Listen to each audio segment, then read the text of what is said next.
આવશે.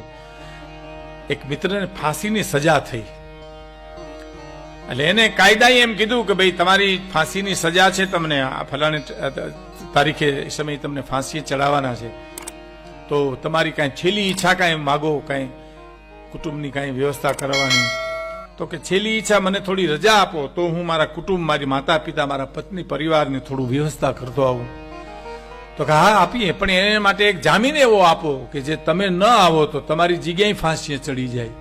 એવું તો કોણ મળે સાહેબ?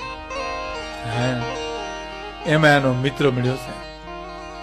આવ્યો, ખબર પડી કે એને જામીન જોયું છે, કોઈ મળતું નથી. ગયો પોતે, હું જામીન, હું એનો મિત્ર છું સાહેબ, હું સહી કરી દઉં, એ નહીં આવે તો ફાંસીએ હું ચડી જઈશ.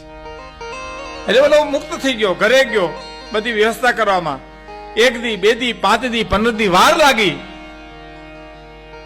અને સમય આવીને ઉભો રહ્યો ફાંસી દેવાનો. ત્યાં સુધી મિત્ર ન આવ્યો. પછી કાયદા અહીંયા આવીને મિત્રએ જે જામીન થયો તો એને કીધું હાલો ભાઈ, તમારો મિત્ર તો ન આવ્યો, ફાંસીએ ચડ્યો. હેલો સાહેબ. એ જેવો ફાંસીને માચડે જાતો તો એમ 2 આંખમાંથી આંસુ પડતા હતા, ડાબી જમણી 2 માંથી. કાયદાએ એમ કીધું, અધિકારી એમ કીધું, કેમ રોવા માંડ્યા? પસ્તાવો થાય છે? હવે સહી કરતા પહેલા વિચાર કરવો તો કે ના ના પસ્તાવો નથી, મારી 2 આંખમાં આંસુ છે ને સાહેબ, એમાં તમે જોયું જમણી આંખમાં જે આંસુ છે ને એ હરખના છે, સાંભળજો મિત્રો, અને ડાબી આંખના આંસુ છે ને એ દુઃખના છે. તો કેવી રીતે ખબર પડે? તો કે આ હરખના આહું જો ઠેકીને જાય છે મારી આંખમાંથી.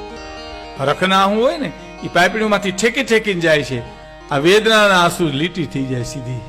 આ આંસુ ઠંડા છે, આ વેદનાના ગરમ છે. કે તો આનું રહસ્ય ખોલો. કે હરખના આંસુ એટલા માટે કે મિત્રને ખાતર મારે ફાંસીએ ચડવું પડે, એનાથી જીવતરમાં ઉદલી તક કઈ હોઈ શકે?